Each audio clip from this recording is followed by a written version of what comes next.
things like heritage, history, identity, culture, these aren't just words on a piece of paper. When you come over here, it's all real, isn't it?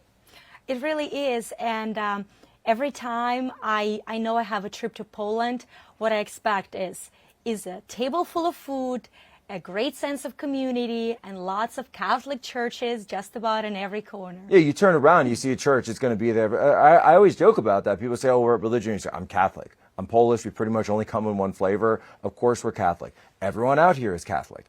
You walk up and down the street. What do you see? You see Polish people. They're all speaking Polish. That's a nation. And when you see those connections to the history, which, and I was talking about it with Michal in the previous segment, but the incredible images that I saw last week of the marches and the processions for the Warsaw Uprising. For folks who don't know, the Warsaw Uprising was this massive, really revolt against the Nazi occupation that took place here in 1944, and incredibly brutal, the battles and the retribution from the Germans bombing and destroying this entire city afterwards.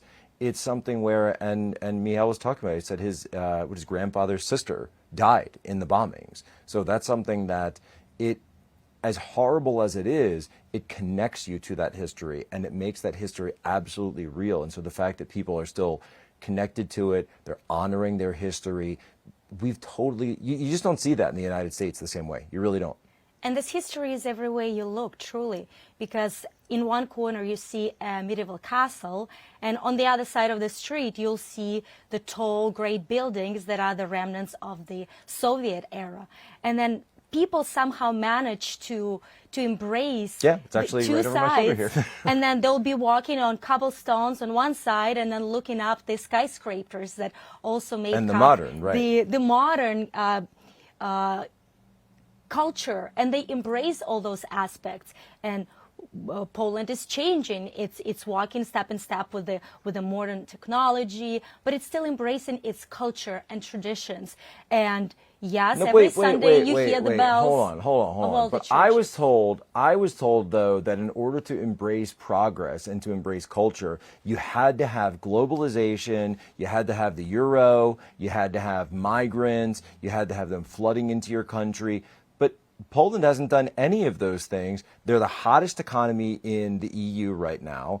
And just let me ask you a question. Have you ever once, while walking around in Warsaw or Krakow or any of the cities that we go to in Gdansk, any of the cities we go to in Poland, have you ever as a woman felt unsafe? And I don't just mean because you're with me. I could honestly say that Poland is one of the safest countries I've ever been to. And every time I talk about travel internationally, I say I would love to bring my kids here because I can just let them run around on the playground, not have to worry about them. And if somehow I turn around, I know there's another mom who is keeping an eye on all the kids, because the playground is packed with all the moms, all the kids, everybody gets along. And guess what? It's a very diverse crowd, because you have blonde-haired Polish kids, you have blue-eyed Polish kids. They are very diverse in their sense of, and some of them may speak Polish, some of them may speak English, because English is also widely taught here. Yeah, but at the you same hear time, English a lot, actually. And there's also some of the Russian-speaking or Belarusian-speaking kids, which we have come across and our boys were able to interact with.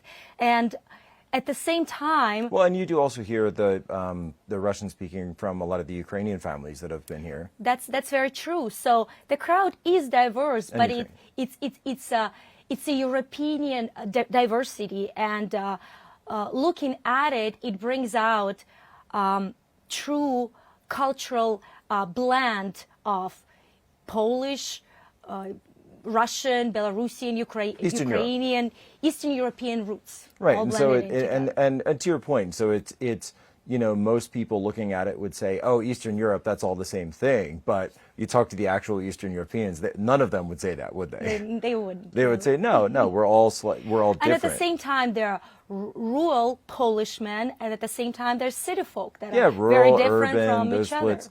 And so, I think that's one thing that, you see those as well. But one of the big things that we have been talking about for so long, especially in America, we talk about what is an American.